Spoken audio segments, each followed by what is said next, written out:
Well, first of all, thank you to the Northeast Ohio Media Group for having us in here to elaborate on our candidacies for mayor. And I'd like to thank my opponent for being in this race and for running a positive and clean campaign to this point. The City of Independence is a wonderful place to live in all of Northeast Ohio. The programs and services, its economic tax base, the personnel and staff, they're really second to none compared to all the communities in Northeast Ohio. Our revenues are up, our expenses have remained in check. Our cash and cash equivalents are stable to strong. We've paid down 40% of our total debt service since I've been on council, and I've been chairman of the Finance Committee for the last 8 years. We plan more so now than ever before, but the City of Independence is really at a crossroads because the leadership that we've come to know since I was a boy, it's coming to an end, and the voters of Independence have a monumental decision to make, and that is who best to lead the city forward on this path to success that we've been on for the last 25 to 30 years.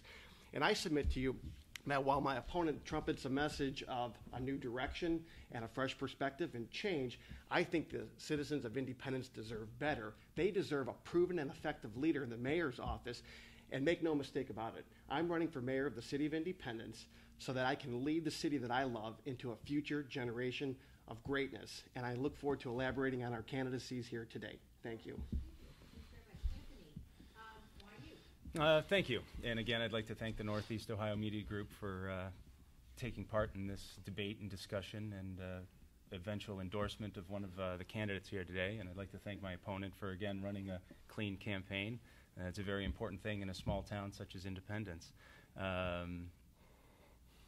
am I running for the mayor of Independence? Well, as a lifelong resident of the City of Independence, a local business owner, and a graduate of the Independence School District, I have a vested interest in helping to move the city forward in the right direction. I'm very blessed to be able to raise my 2 young children in the same community that my wife and I were raised in years ago. My 8 years as a city council representative and 6 years as the vice mayor of the City of Independence have cultivated in me a desire and passion to give back to the community and to give back to the residents of the City of Independence. And that, coupled with my professional experience, both working as a research fellow in the labs at Harvard University, Harvard Medical School, and UCLA School of Medicine, as well as an international business consultant, helping multi-billion-dollar companies perform more efficiently and streamline their processes, coupled with my experience in numerous community volunteer activities, such as the Independence Kiwanis Club, the Quad City Emergency Response Team, the Volunteers in Police Service, have kept me in touch and kept me abreast of the community's desires, wishes, and visions for the future of the City of Independence. And it's that total package that I believe makes me the best candidate to bring a fresh start to the City of Independence. Can I ask you just briefly, what is the Living Well Home Health Care business that you have? Living Well Home Healthcare is a privately run company by myself, which I've been running for approximately 14 years. And it is a non-medical home health care organization. And we have a staff of nurses' aides that go into the homes of elderly and help them stay safely in their home as long as possible. We provide cooking, cleaning, bathing, dressing, grooming, feeding, wheelchair transfers, transportation, things like that. So looking at the demographics in the City of Independence, there is no senior housing options. So this company was created to help seniors stay safely in their own homes. And Jim, JC Power Strategic Communications, PR firm or something different? That's exactly right. It's a public relations firm, started March 2006, and it's been my business for the last 9.5 years. Oh, all right, so you're also self-employed? Yes, Oh, yes, ma'am. Very good. All right, just wanted to clear that up. You guys are both politicians. One is city council person, and and then the other one's vice mayor, and you're former city council person. So, to the person in the voter in Independence, what distinguishes you, Anthony, from Jim in terms of the fact you guys both have similar political backgrounds? Yeah, very true. We are very similar in age, kind of family structure, length in the City of Independence. But I think there are a few differences between Jim and myself. I think the first would be a leadership style. And I am the type of leader that chooses to empower and inspire workers and individuals around me. I feel that by empowering the individuals that we have specifically within the city, we have a very talented, educated workforce, and if we are able to empower and inspire them, then we will have a happier workforce. They'll take more responsibility and greater pride in their positions, come up with new novel ideas, and we can inspire them to seek out external funding sources, that grants and other opportunities. And I think that because of that type of leadership style, we will have kind of a general improvement from within the city's employment staff and an improvement in the whole community as a whole. The second difference that I see between myself and my opponent has to do with, I think, my passion for preserving the integrity, charm, and kind of small hometown feel of the City of Independence.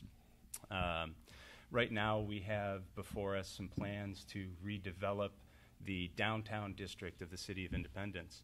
And there has been the talk of a critical mass of high-density housing to support retail operations and things like that. And the numbers that have been thrown out have been 450 residential units on Rockside Road and 250 residential units in the downtown district. That would be an increase of approximately 25% in our residential housing units in the City of Independence, which would drastically change the small town feel and the community makeup in Independence. I'm passionate about maintaining that small town feel, so we have to find a delicate balance between future development. I'm not saying that I'm against future development. I'm all about redeveloping the downtown district with potential retail shops and giving it a great facelift, as well as incorporating the appropriate housing. But we have to delicately balance that, because if we do overdevelop and lose that small town feel, we're never going to get it back. And just to clarify, you're still on city council even though you're vice mayor? Correct. So how is the vice mayor chosen? Every 2 years, all 7 council seats are up for election, and they're all at large. There are no wards. And every 2 years, the council member that receives the highest number of votes is therefore the vice mayor, which is essentially similar to the president of council. And for the last 3 terms, the last 3 election cycles, I have been the vice mayor. Sorry, Jim? Sure. Well, I just want to make sure that we're clear that the vice mayor is still an active member of council. And really that's only a title in the City of Independence. The vice mayor does not function as the president of council as it does in other communities. It's really a title. It's a figure type position for someone who receives the most votes. And I would say that there's a big difference in this race for mayor. And my opponent mentioned leadership styles. And I would say, yes, there's a big difference in leadership styles, because in my tenure as 10-year councilman in the City of Independence, I proposed somewhere between 10 to 12 new pieces of legislation or policy ideas or directives that are now part of our standard operating procedure. See, as I've gone door to door and met people at their doorstep, they believe the big difference between voting for someone on council, one of 7 people, and the person who serves as the chief executive officer of a $30 million budget and a 200 staff organization needs to propose ideas and successfully work collaboratively with other people who are part of the team, council, finance director, the mayor's office. And I have that proven track record. I'm running on a message of proven and effective leadership, and to me that means 3 things. The first thing is having a track record of getting things done. Some of the ideas that I've introduced that didn't exist before I took office back in 2006 would be introducing legislation to create a city rainy day fund. I've led the budgeting process that has resulted in 7 unanimously passed budgets as chairman of the finance committee the last 7 years. We cut spending 3 years in a row without cutting a program, a service, or laying off an employee. I've introduced legislation to create the city mission and vision statement. I co-authored those. Introduced legislation to create a strategic planning committee. These passed unanimously, so I know how to work with my colleagues on council, the administration, and also the finance team to get things done. I introduced legislation to create a home beautification board. The citizens of Independence want to make sure that their mayor is someone who can propose ideas and then successfully work with others to get things done. That's the big difference between being on council and being in the mayor's office. And I've got a specific track record that I can point to. On my opponent's point of compromising the charm and the character of the community, it's just simply not true. I've been a member of the Independence Historical Society for the last 11 years, and I've been a member of the Board of Trustees. We meet on a regular basis over that time, dozens of meetings that I've participated in. So there's no compromising the charm and character. If anything, I know firmly the charm and character of this community. We help to restore a project in town to make sure that it stays in its original time period charm and character. I live in a home that was built in 1857. My wife and I are restoring that. It's been 10 years we've lived there. I know a thing or two about maintaining the charm and character of our community. And does that mean then that you would be against the kind of housing that Anthony talked about when he said that, you know, he thought it could be too dense and there needed to be a balance? Well, right now, what my opponent refers to as housing opportunities are nothing more than recommendations at this point. They're nothing more than recommendations. So do I think that there might be a need to increase a residential component in certain areas of town? Absolutely. But the proposals that he mentioned, they're nothing more than recommendations at this point that would still require a vote of the people. It would still require council input. So. What's your position on this recommendation? Oh, I think that if we want to successfully revitalize our downtown area and preserve its charm and character, which, by the way, I grew up in downtown Independence, my parents still live there. Jim Crooks is not going to do anything to compromise the charm and character of our downtown area. And then on Rockside Road, I think a residential component is going to be necessary. Now, does it have to be downtown Manhattan, New York City? Absolutely not. But a small increase in the number of residential units that is community approved? Absolutely. We need to have that, or we will not successfully revitalize these areas. I know that one of the things that people think about when they think about independence, besides, I guess, prosperity, but I think the other thing they would say traffic, because, you know, when you roll down Rockside Road, there's a lot of things going on. You guys are blessed with a lot of businesses. Does something need to be done about that, particularly since you're now talking about adding more housing and more retail to the mix? Absolutely, something needs to be done. Now, we've invested about $15 million in improving Rockside Road. About 10 or 11 years ago, we worked with the county and with federal dollars to improve Rockside Road. So it is improved. But if we're talking about continuing to develop Rockside Road, all we have to do is simply enact this plan right here. These are the area plans to which my opponent's referring to, and I've studied these in great detail. And how do we alleviate traffic on Rockside Road? It's called for in the plan, and it makes a lot of sense. Right now, the main thoroughfare is my arm, Rockside Road. And the plan simply calls for more thoroughfares that are north and south of Rockside Road in an east-west direction so that we can outlet onto 77, onto Brecksville Road. There's a way to manage the traffic on Rockside. We've done a lot to manage traffic, and there are more projects in the future that we can help to alleviate the traffic problem. That I can promise. Regarding the traffic flows on Rockside Road and Pleasant Valley Corridor, which are our two major business corridors. First, with the Rockside Road corridor, currently we are working on a multi-year plan with the Ohio Department of Transportation and a number of consulting engineers to study it would be the eastbound flow of traffic is primarily the concern, because that is the biggest bottleneck on Rockside Road at this point. And what our goal is to add an additional lane eastbound from West Creek Boulevard to 77 South on-ramp, and then eventually, as part of that same project, widen the 77 southbound on-ramp to 2 lanes, which would allow traffic to flow through that area in a much greater efficient manner. At the same time, the westbound lanes would have a lane prioritization where in certain times of the day, one lane would be a through lane, straight through, and that would be after 7 p.m. And not during the peak rush hour times. It would be a straight through lane, and during the peak rush hour times, that straight through lane would be a dedicated left turn lane onto 77 southbound. So you would have 2 lanes of traffic going onto 77 southbound instead of the current 1 lane at this point in time. But looking at that grand project, it's going to be a multi-million-dollar project, which is going to require state assistance, and that's why it's taking a few years as far as the studies and state cooperation and things like that. But once it's completed, it will allow traffic to flow much better through that corridor and will help to open up the potential to develop the remaining vacant properties on Rockside Road. Because currently, if we're looking at building up properties on Rockside Road and adding more traffic to an already congested area, it would be very difficult for people to get in and out. The Pleasant Valley Road corridor, we are just completing a $8 million improvement project, road widening, resurfacing, which will be completed this November 15th. And even with the past 2 construction seasons of the road being torn up and our business customers dealing with the construction, we have still been filling vacant buildings along the Pleasant Valley corridor. And I believe we're over 90% occupied in that corridor right now.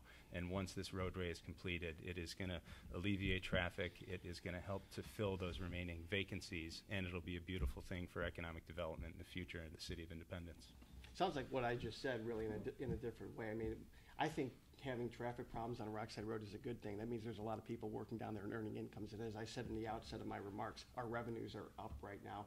We've successfully dealt with traffic management in the past. There are plans on the books to successfully deal with the expansion of Rockside Road, and I'm very confident that we can manage our traffic problems. On the other hand, you, Jim, I believe it is, talk about how one of the first things you would do as mayor is develop a comprehensive stormwater management plan, which is kind of interesting considering that the Northeast Ohio Regional Sewer District is trying to do something pretty similar.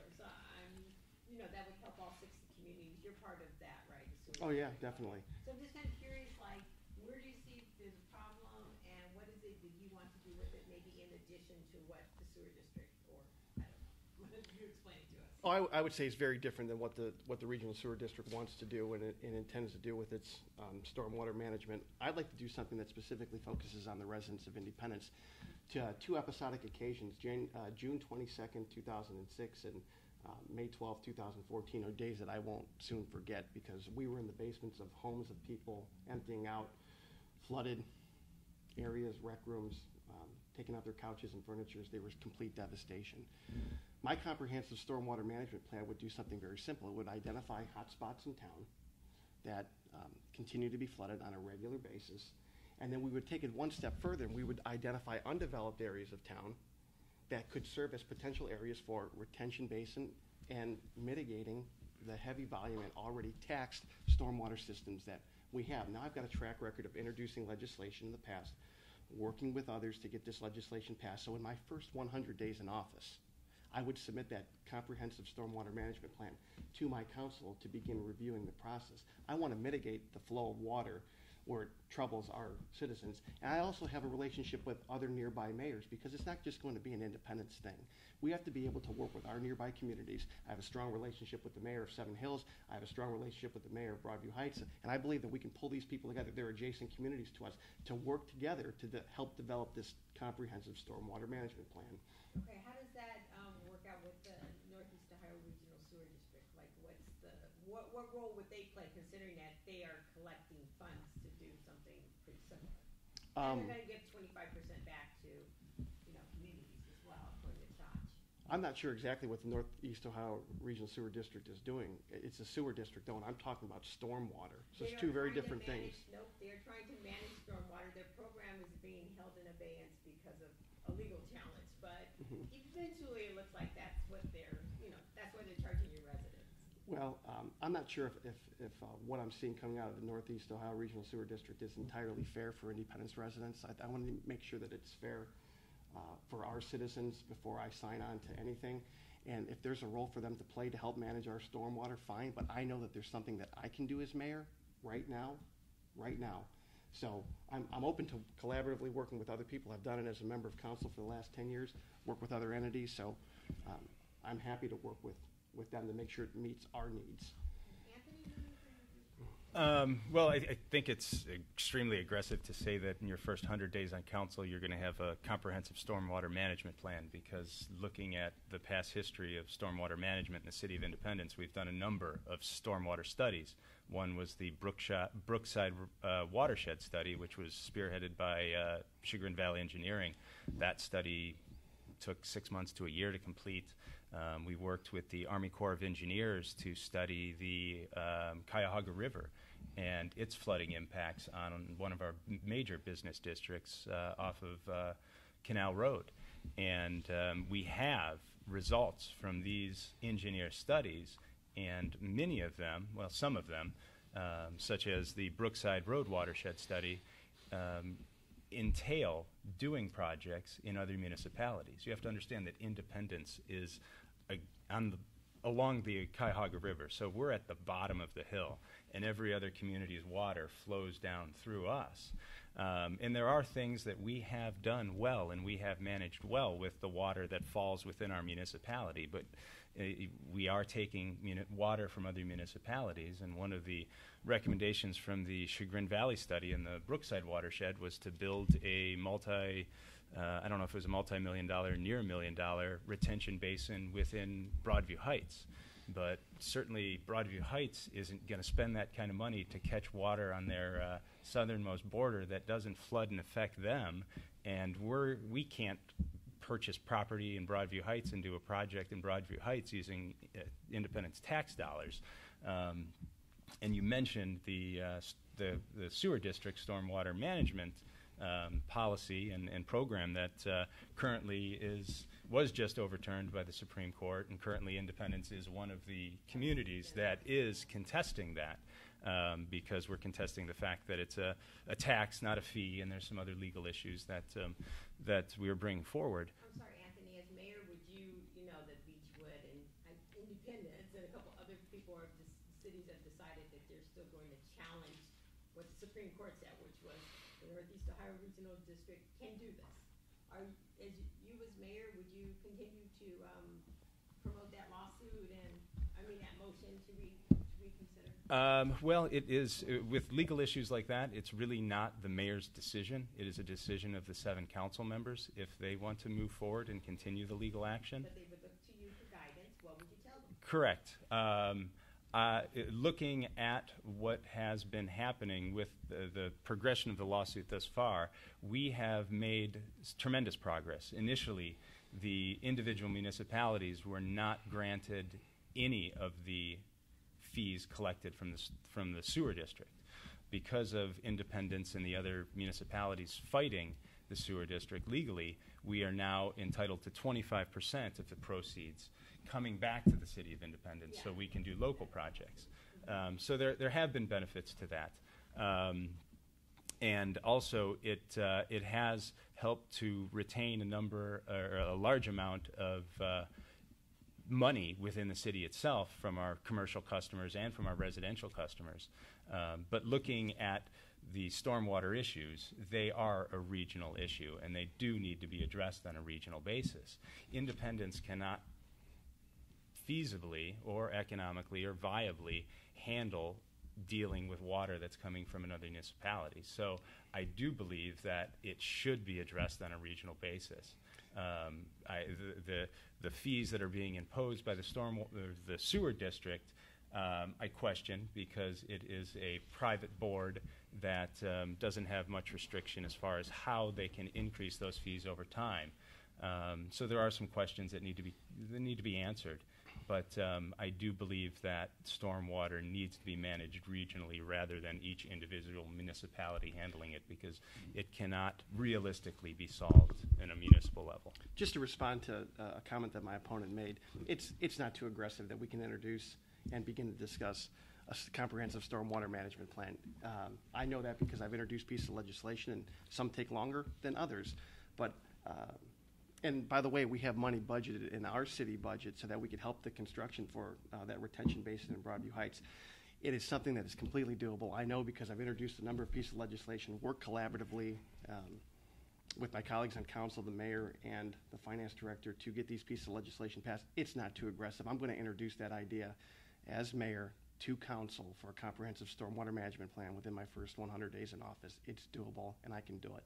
Okay, and that motion to reconsider against the sewer district's victory, as mayor, would you continue to support that? As mayor, I would protect the citizens of the City of Independence, and I would continue to challenge it in court. Right.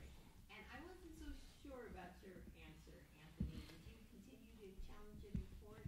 Well, Based on the legal guidance of our law director, the fact that it is a tax, not a fee, is the reason why I would continue to challenge it in court. Okay. I guess I'm confused with you because you made a really good argument about why this is a regional problem and why Broadview Heights, which is also against it. Right, you know. right. You know, and Now you're saying no. No, well, it is a regional problem that needs to be addressed regionally. But the feedback that council is getting from our law department, the fact that it is a tax, not a fee, and the fact that the sewer district can increase this tax at any percentage rate at any time over the future once this is imposed, leaves me to question the structure of how this is being charged to the residents and the businesses in all these communities. So I do agree on stormwater management and a regionalistic approach. The legal opinion that I've been given from our law department makes me question the structure of the fee and how it's being administered. Betsy, go ahead. Yeah, I have one question. I mean, clearly Independence has tremendous assets of many kinds, but I've always thought the school district was one of the big ones.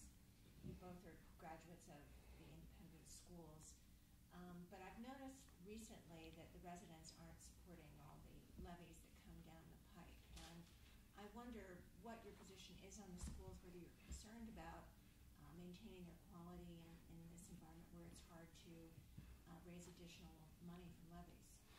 Well, I'll start, if you don't mind. I'm a proud graduate of the Independence Public Schools, proudly send my children to the Independence Public Schools. My wife is a teacher in the Independence Public Schools. I've coached for nearly 10 years in the Independence Public Schools. I think maybe what you may be seeing, Ms. Sullivan, is a trend more on a national level or a statewide level where people are just kind of fed up with taxes and want to make sure that if they're asked for increases that the tax dollars are being efficiently spent. But I can assure you that in the city of Independence and Independence Public Schools that the tax dollars are being efficiently spent, very active and engaged with the schools. And as a matter of fact, spent time with our superintendent and have some key talking points and some courses of action for what I'd like to pursue as mayor, because I believe that the school district falls under the umbrella of the city. And so I've already met with our superintendent to discuss those plans. I think those areas, the plans that I would pursue with the superintendent would revolve around academics, it would revolve around communications, and it would revolve around the economic development, because what I do as mayor impacts the revenue stream for the school district. So I proposed ideas over the years like having joint city council school board meetings, and there was a highly substantive place for those meetings where we would come together once a year and just talk about issues of overlapping. We actually have overlapping assets in the city of Independence. We have a shared use facility where the city borrowed money and the school district went to the voters for money, and now we share that asset. We share the management of it. What is the facility, a rec center? It's a rec center and 4 basketball courts, and it is really a crown jewel of our community. As a baseball coach for the last 8 years or so, we practice in there in the winter times. It is jam-packed in the winter. It's a tremendous resource. The city helps to manage it, but the school district, my wife's a PE and health teacher. She actually teaches class in the shared use facility. And then recently, on a private citizen basis, we came together to support putting field turf on our football field, and that is growing to be a community asset as well. We're going to need strong leadership in the mayor's office with clear plans to work with the school district to take it to the next level. I've got those plans developed. I'm going to share those with you before I leave here today. I'm excited about the future of the city of Independence and also the Independence Public Schools. And as Jim, similar to Jim, I'm also a graduate of the Independent Schools, and as is my entire family, very vested in maintaining the integrity of our schools, because a quality school district helps to set property values in your community. People desire to live in Independence because of the quality education that they can receive in our schools. And the City of Independence has partnered with the schools in a number of ways. The shared use facility that Jim mentioned, we offer a number of curricular programs in the school districts. We share many of our community park recreation facilities with the schools. We offer after-school programs for the school children that are run by the members of the community, the Independence staff. So we help the school district in a wide variety of ways.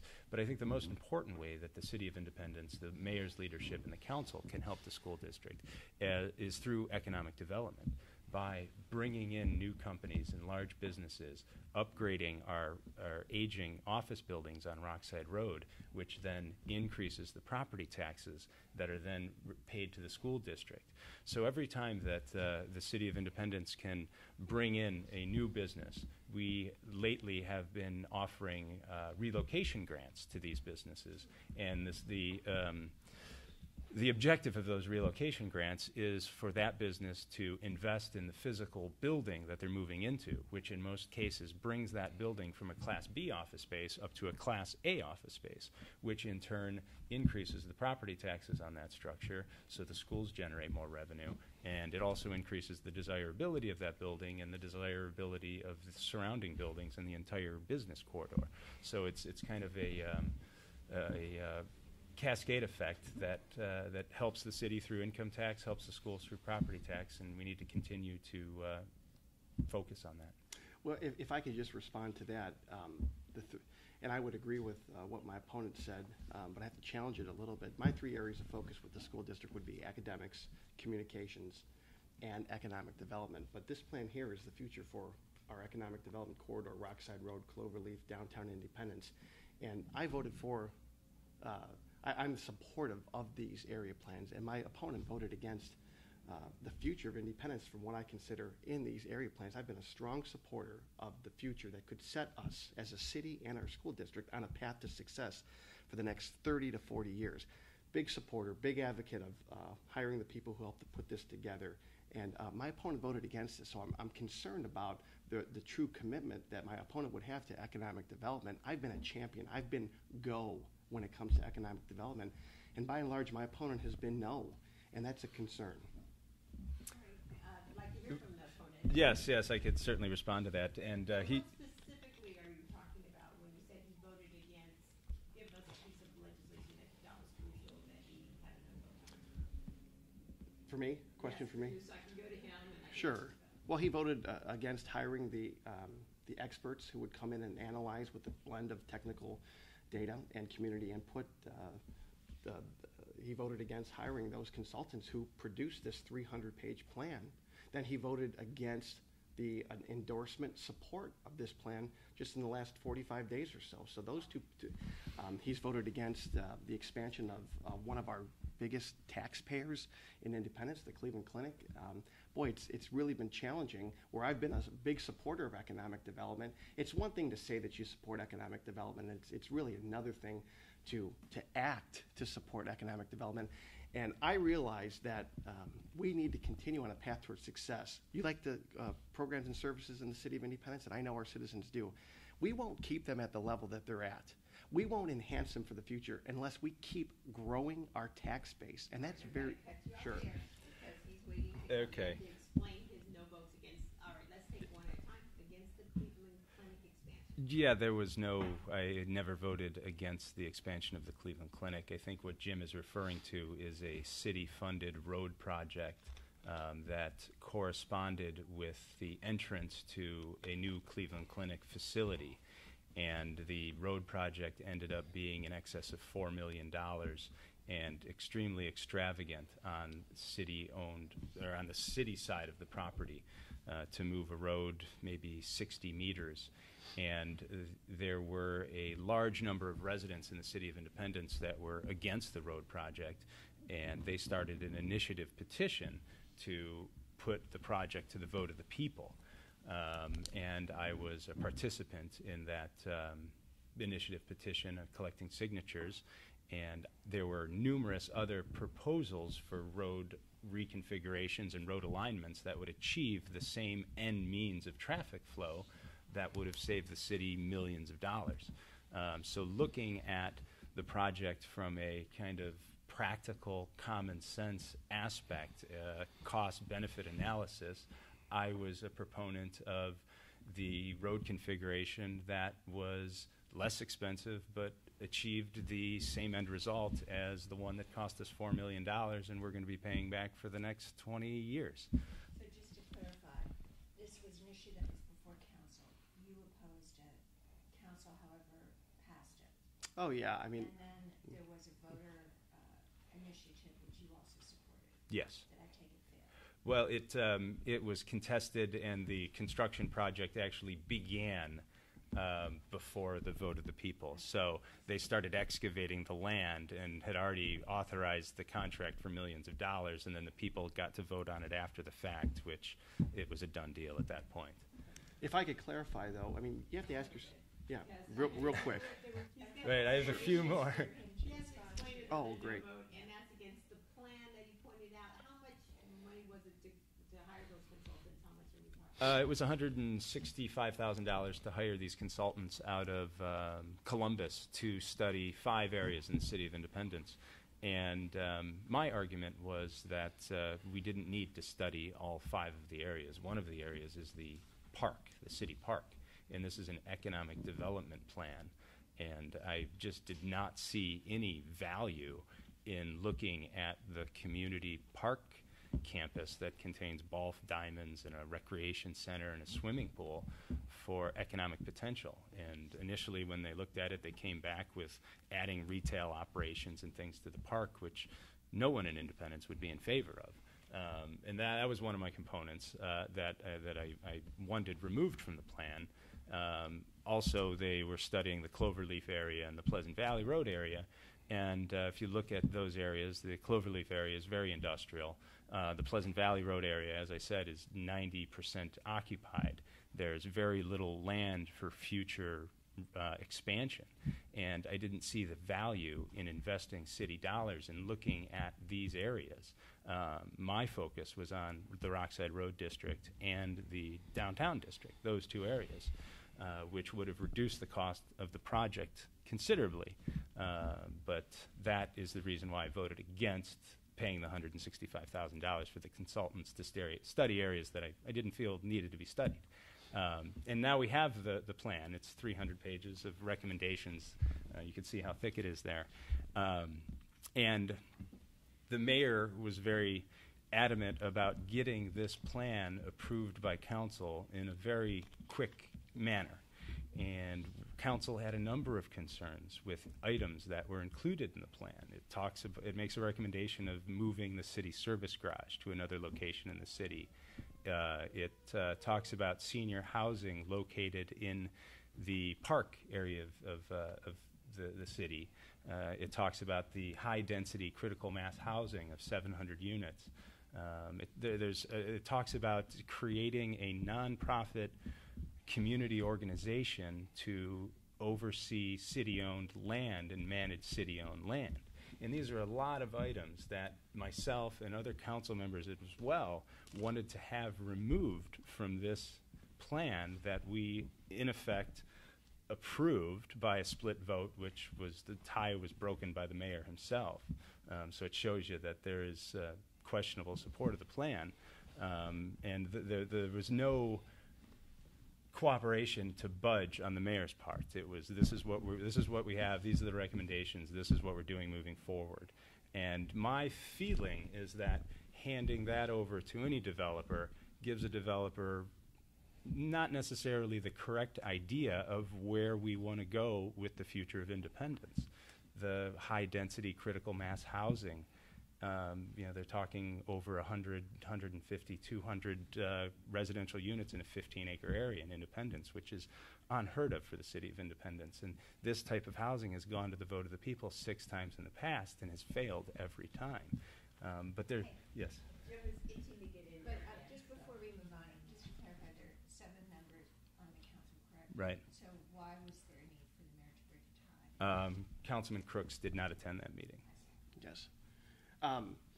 Just to respond to that, I think And that I'm sorry, you seem to think that this is a very critical issue, so I'm just curious as to why you missed that vote. I have a highly personal family matter that's going on right now in my life that involves other family members. Yeah, and I think you would agree. Let's put it that way. But I publicly supported these plans in written statements. As a matter of fact, I share them with the citizens as I meet them door to door. This represents a great deal of excitement. I look at it the same way as I look at a budget. And as I've mentioned, I've been in charge of the budgeting process for City Council for the last 7 years. Do I agree with everything in the budget? I don't. And when those individual items come up for a vote, I vote against them. These area plans, they're like a budget. And do I agree with everything that's presented in here? No, they're simply recommendations. But I do believe, by and large, I believe with planning for the future, what we do with this plan and what we do in planning for the future, I think is going to set us on the right course of action for the next 30 to 40 years. There are some exciting ideas in these area plans. I don't agree with putting 200 units in downtown Independence either. Let's just be clear about that. I never have, and I never will, and I won't pursue that as mayor. But here you have some experts who come in and they blend technical data with community input. By the way, this was not rushed through council. We've been talking about these plans for the last 18 to 24 months. There's been ample time for community input. But at some point, as mayor, you need to go. You need to make decisions and start to work with others to get things done. And right now, the status quo in our downtown Independence, it's unacceptable as far as I'm concerned. And I know it better than anyone because I lived there for 26 years. My parents still live there. I don't agree with everything in these plans, but by and large, it's the way forward, and I'm excited to get to work to begin executing these plans. And if I can comment, looking at the downtown district in Independence, right now we're working with Fairmount Properties, who is a reputable developer, developed First and Main and Hudson and the Flats East Bank. And in the past, we've had input from numerous developers. And everyone in Independence agrees that the downtown area needs a facelift. There's a lot of vacancies, and it needs a revitalization. But from the developer's perspective that we've always worked with, their opinion is in order to build a retail office center, it needs to be essentially subsidized by this critical mass high-density housing. So if you're going to build an office strip in the front, you need to build high-density housing behind to subsidize this, so that essentially we're creating a new community in Independence to patronize this retail strip that the residents of Independence want. And from going door to door in Independence, the housing options of the majority of the people I speak with are the people that want alternative housing in Independence are the senior residents and the baby boomers who are now empty nesters and may live in a 3,000 or 4,000 square foot colonial and want to downsize to maintenance-free living. But we had a meeting recently with Fairmount Properties, and the housing model that they're interested in is a 3-story townhome with multiple levels of steps. And from talking to seniors and baby boomers in Independence, that's not the housing option that they prefer. They prefer a single-floor ranch or maybe a 2-story home. And one of my positions was to limit the height of these residential units to 2 stories so that they'd be more appealing to the members of our community. Because after all, this downtown redevelopment is a community-driven issue, and it is eventually, the object of it is to serve the community. But by building 3-story townhomes to subsidize retail, the housing option is not serving the needs of the community. So that's my position. That's all being hashed out right now. We haven't finalized that we're going to put 3-story townhomes anywhere. And right now there are some buildings in downtown Independence that are already 2 stories. So we're only talking about adding a 3rd story potentially. Nothing has been finalized as it relates to that. I was just with a resident who lives in downtown Independence last night, sitting on her front porch. She said, "Jim, when are we going to do something with downtown Independence?" And I said, as mayor, it's going to be my #1 economic development issue. People who live in and around the area in the city of Independence want to revitalize downtown. They want it. I know it. I've heard it. And I believe that I'm the leader to start that process. I want to go to our readers' questions. Okay. Someone asked about a financial coordinator's position, Mr. Crooks. They said that there's currently such a person, but they don't think that that position is needed, and they're curious as to whether or not you would continue it. I would say that when I become mayor on day #1, that I'm going to look at the entire organization and I'm going to move resources around where I see fit to help me move the city of Independence forward. I can't speak specifically to specific positions. Maybe I would, maybe I wouldn't. But I'm going to do whatever best helps the city move forward. And there was a related question about the HR manager. They said that position is open, has vacant now. There's an interim director. Would you Once again, I would say in the City of Independence, I would look at everything on day one and make sure that it would help move the city forward. But generally speaking, an HR director in an organization that's $30 million and has anywhere from 150 to 200 employees, depending on the season, needs a full-time HR director. In regard to the first question, the finance coordinator position, there's a little history to that position. There was a position that was created when I first was elected to city council. It was the chief financial officer. Chief administrative officer. Chief administrative officer. And our current vice mayor at that point in time voted to create the position. And then after the position was created, he resigned and took the position. And I was the only council member that spoke out publicly against it because it is simply unethical. And any time I see something that is unethical, I have to bring it to the attention of the residents. And that individual resigned from that position and was not working for the city for a period of time until the mayor found another position called the financial analyst, which is this position that you're asking about. Is this Vern's position? Yes, it is. And then rehired that person who just resigned as the financial analyst, which he didn't vote on. And so now he's essentially fulfilling the role of that job. Ethical, unethical, you decide. I had introduced legislation to eliminate the chief financial officer position because it's yet to be filled and it didn't gain traction in council. So that position is still out there. But it is essentially this individual is functioning as the city manager and really running the day-to-day operations of the city. And as the mayor, that is something that I will do. So that would be a position that I would look to eliminate.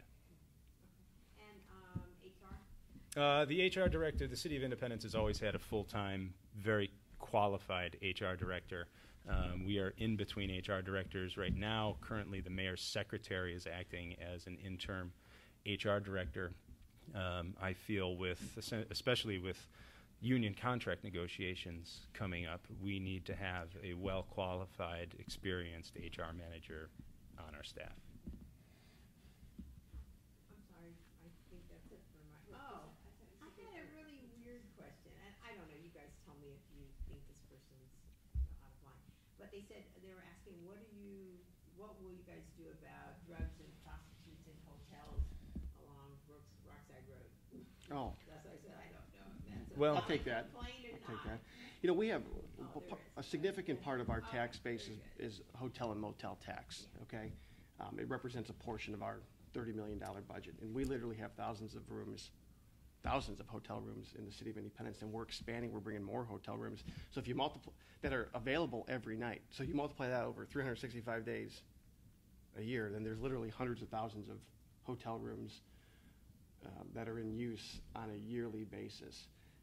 I've lived in Independence my entire life. I'm not trying to underscore the issue. I don't know if the question's off base, but I've never seen a transaction like that ever in my entire life.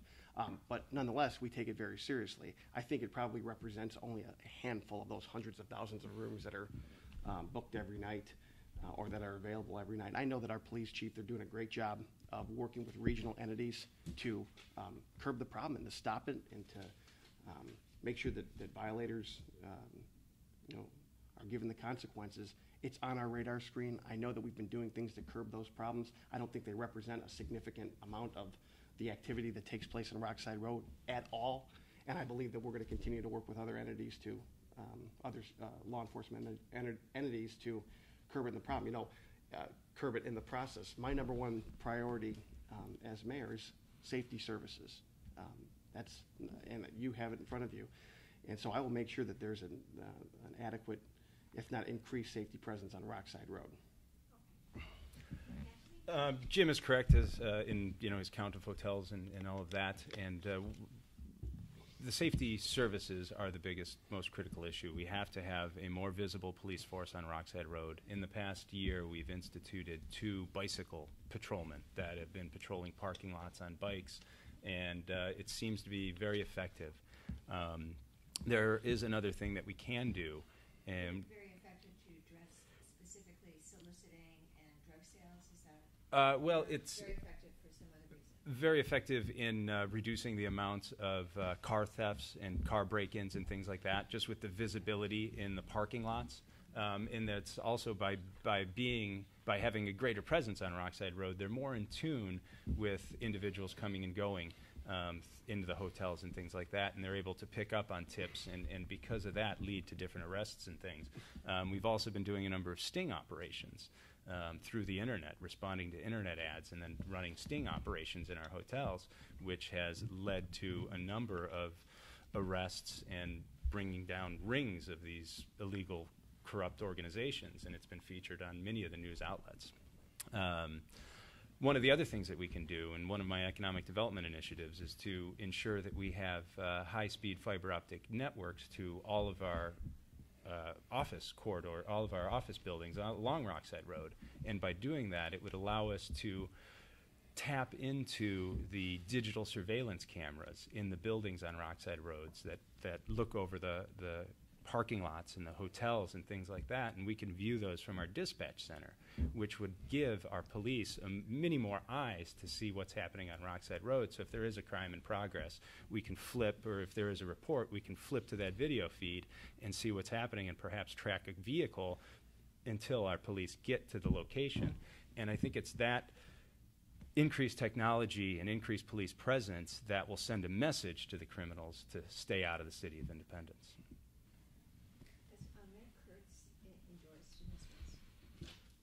Not that I'm aware of. So you don't think he intends to? He may. I mean, he's been a passionate leader of the city for a long, long time. He's led it for some 24 years, been on council even before that, so he may. All right, yeah, my turn? Yes. All right, so you guys have already talked about this. Mayor Crooks has been in office for a very long time, but come November, there will be a new mayor in the city. So when the charter change came up to change it to 3 consecutive term limits, did you support that? I did not. No, I did not. For 2 reasons. One, philosophical. I'm a student of government. That's what I studied in college, and I've always affirmed and believed in term limits. I think they cultivate a more responsive citizenry. They elevate people into positions that they might not thought of being in at one point. So I'm a firm believer in term limits. Secondly, just as on a political level at the time in the city, there was no substantial reason why we should have changed the charter in the first place. You know, I was chairman of our Charter Review Commission in 2010. I've been through 3 charter review processes, 06, 10, and 14. The committee at the time didn't think it was necessary, and so neither did I. So I was against it for those 2 reasons. So just to clarify, you say you're in favor of term limits, but in this case you voted it. You weren't in favor of it. They were looking to extend term limits from 2 to 3. Yeah, so I voted against extending. Okay, I see. To give the current mayor Another term. yes. So I was against it. I publicly was against it. I shared my opinions with people at public meetings, and we keep track of our public record on a verbatim basis. So it's very clear what my position was on the issue. Yes, I was against it as well. And like Jim, I'm a firm believer in term limits. We see it at every level of government. And by limiting the length of time that a public official can be in office, you encourage new ideas, new faces. You help to limit corruption and stagnation. So I felt that it was time for a change. And that's the reason why I did not support the term limit change. I was active with a group of residents that formed a political action committee to help spread the word as far as educating people on what the term limits are in Independence and why this change is being presented and things like that, because there's a lot of residents in Independence that just aren't aware of the current term limits and the structure of our government. So we sent out some mailings that just educated them on those issues. And when was that two-term limit first adopted into the charter? 10 or 11 years ago. I mean, it's changed over Yeah. the years. I believe when the charter was written that there were no term limits. So our charter was instituted in 1960. So at the time, 50-some years ago, people thought that it wasn't important to have term limits. And it had gone back and forth over the years. 3 terms of 2 years. Now it's currently 2 terms of 4 years. So it's changed over the years. And this effort to lengthen it to 3 terms failed? It did fail. It did. Okay. So how is it that Mayor Crooks has been there for all these because when he was mayor, he took office in 1986.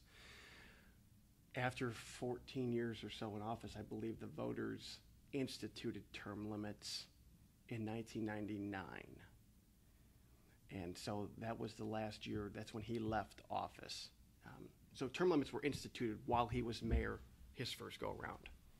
And then he was subsequently elected. That's and right. Now he's completing his second term. That's correct. And you guys are on the ballot. That's right. Oh, yeah, thank you. All right, so residents have been buzzing about a new downtown, and when I spoke to the council candidates, they were concerned that retail has failed in the downtown area, and, businesses come in, there's not enough, I guess, patrons to go there, walk down there and support it. So what do you hope downtown will look like, and what do you think is actually possible if you guys don't support the high-density living? I hope downtown Independence is a destination place for families, for businesses, for patrons, and the way to do that is to present a mix of uses. And that would include upscale retail, and I do believe it will survive and thrive. Office space, open and park space. I can see common areas like fountains and so forth, so that families can come downtown and do one thing, two things, three things, four things. It can happen. I know it can, but the key component is this critical mass. So if we bring down 75 to 100 units, something like this, so that there's an extra few hundred people in downtown Independence, it's not going to change the makeup of our city. We have 7,100 residents in town. We have for the last 60 years.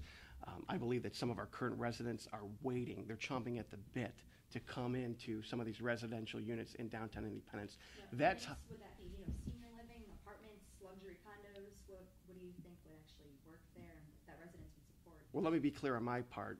It would not be senior housing. It would be upscale, all brick style townhomes that would be a product for young professionals and empty nesters. My parents live right across the street from downtown. All of their kids are grown. They want a place where they can live that's low maintenance, but that's still in downtown Independence. My younger sister, unfortunately, just had to move out to North Ridgeville because she's engaged to be married. She just got a nice, well-paying job. She doesn't want to live with mom and dad anymore, but she can't afford a $500,000 house. There's no product for those residents of Independence. How will the businesses thrive in downtown Independence? How will the retail thrive? It's by bringing in a little bit more of that critical mass that I do believe, because the experts have told us, the developers have told us, will support it. Downtown Independence, as you said, it's the hot button issue currently. And as far as retail is concerned, it's a tricky business. If you look at Rockside Road and you look at the 25 or 30,000 workers that come and go on Rockside Road every day, and you look at the retail that exists on Rockside Road, there's really no retail. There's drugstores, and there are restaurants, and there are cell phone service shops, and massage and hair parlors and things like that. With the changing economy, retail is a very difficult thing. People either go to the big box stores or they buy things on the internet. If we do have retail, it needs to be a destination type retailer that is in demand and can only be seen at one location in the States. And I am not quite sure what that retail is. But realistically looking at it, that's the reality of the situation. I think that the downtown area would be great for small businesses, accountants, real estate shops, insurance operations, insurance shops, legal offices, things like that, small offices that can front the Brecksville Road frontage, that can have walk-in traffic to come into their offices and things like that. And the critical mass of housing is a concern of mine. I know Jim says it's not going to affect the city of Independence, but anytime you pack 100 or 150 units within 15 acres, this is what we're talking about, 15 acres, you're going to have a high density. You're going to have a lot of traffic. We're going to have to widen the intersection of Stone Road and Brecksville Road to accommodate it. The other consideration is there's a mine at the bottom of Stone Road, so you have 80 to 100 semi-trucks coming up and down this two-lane road every day, and you're going to have high-end condos there. It's just that some of those things don't mesh so well together. The city purchased this 15 acres of property 11 years ago with the sole intention of it being senior housing for our senior residents. I do feel that it has been somewhat of a disservice for our seniors that we haven't accomplished that goal. And now looking at the product that the developers are talking about, these 3-story townhomes, Jim says we're appealing to millennials to come and live in that area. This is a community-driven project that the community wants to improve the overall environment and the walkability and the appeal of Independence, and I think we should build it to the demands and the wishes of the community, and by building a residential product that no one in our community, well, I can't say no one, but few people in our community would be appealed to, I just can't agree with that. I didn't use the word millennials. I said young professionals, and I also said empty nesters. And it can work. Downtown revitalization, it's not going to happen unless we have some sort of a residential component in downtown, whether it requires a vote of the people or not. Smaller homes on smaller lots that are maintenance-free. I mean, that's an option here as well. It can be done. It's desired right now in the community. I know it is because I hear it firsthand. It is, and I think what I pointed out earlier, kind of my passion for preserving the small town feel of Independence, is that we need to balance that development with maintaining the character and charm of the city of Independence. And anytime a developer presents a plan to you, they're going to present a plan that maximizes their bottom line. They're going to present a plan with as many housing units as possible, because those housing units are what they can build quickly and fill quickly and sell quickly and make the most money off of. But is that necessarily in the best interest of the city of Independence? Well, that's why it's going to take, go ahead. It will, by creating these critical masses. And right now we're looking at 15 acres in the center of downtown, but this PUD legislation would allow for that type of zoning over a 100-acre swath of land throughout the downtown area of Independence. So right now we're looking at 15 acres, but potentially in the future that could extend all the way down Brecksville Road to the Cleveland Clinic building. It can extend north to Ramito's Pizza, and it could drastically change the face of that entire area. So we have to be very careful and tread very lightly with moving forward and how we work with these developers, because like I said, I'm passionate about the small town feel of Independence. That's what draws people to Independence. That's why it's going to take a strong leader to be in the mayor's office to check what the developers want to do. As I've mentioned, I grew up in downtown Independence. My parents lived there. I'm a member of the Historical Society. The historical building is in downtown. I'm not going to do anything that's going to compromise the character, charm, look, and feel of the city of Independence, especially in its downtown. It can be done, and we need a strong leader who can guide the process. And I've got a proven record of guiding processes before and working collaboratively with other people. And this is where my opponent is light in his resume. I've got a strong record of that. We need someone who knows what the charm and character of the community is. I know it. And we're not going to compromise it. We're going to enhance it. We're going to give the community something that it's asking for right now. Well, I do have one comment. I find it interesting that he says that I'm light in my resume with working with others and things like that. But you have to understand that council is comprised of 7 individuals that work together for the ultimate goal of moving the city forward in the best possible direction. And it is a team effort. And it's, I could sit back and I could say, yes, I've done this and done this and done this and put a feather in my cap, but that's not the objective of a councilman. A councilman should pride themselves in working together as a whole with council and getting things done and moving things forward. It's not for one individual's personal gain or political gain. It's for the gain of the city as a whole. Yes, that may be true, and that's what makes my opponent a great council person. But now we're talking about the mayor's office. And that's a whole different ball game. You can sit back as one member of 7 and vote no and be critical of administrative initiatives. But now when you're talking about being the person who's proposing the initiatives, that person must be someone who has proposed ideas in the past, worked with others to get them done, compromised when necessary, stood firm when necessary as well, and have a genuine heart for public service. It's one thing to vote for one person of 7 members of council. It's an entirely different thing to vote for someone as the mayor. The mayor's job is to ensure the quality of life. He needs to continue proposing ideas that will take the city forward. That's me. That's my candidacy for mayor.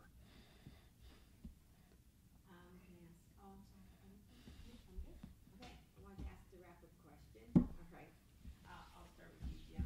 In brief, if you were knocking on my door and giving me your very elevator pitch, so very short, about why you should be It's about leadership when it comes to being the mayor.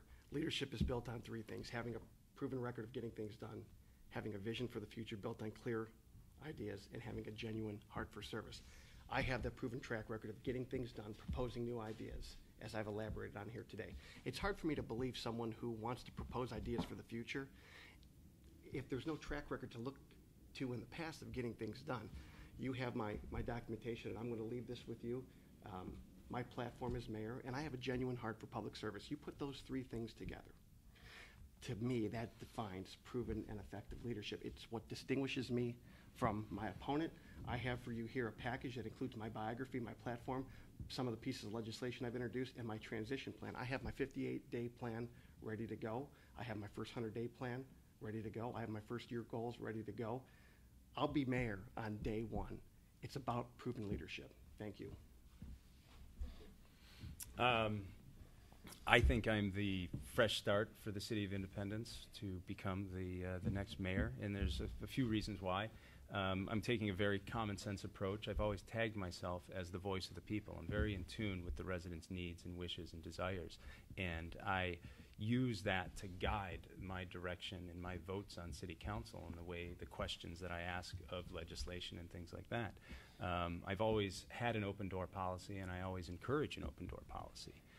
One of the most frustrating things for me coming into my role as vice mayor was knowing that if something were to happen to the current mayor, I would have to fill those shoes. So I attended one of the mayor's staff meetings and was asked to leave. And I just felt that was extremely wrong. One of the other issues, when I became vice mayor, the mayor determined that, reinterpreted the charter to read that the mayor shall preside over every council meeting. So council meetings are run by the mayor, but it's a meeting of council. And when I'm mayor, I intend to give those powers back to the city council and let the vice mayor run the council meetings, because that's what they're elected to do. Very common sense approach. I'm going to analyze the city's needs versus the city's wants, focus on improving infrastructure, roadways, sewers, water lines. And essentially, one thing that I think is very important is empowering our workforce. And I think we need to empower and inspire our workforce and let them take responsibility for their jobs. And we need to create a happy workforce and a productive workforce.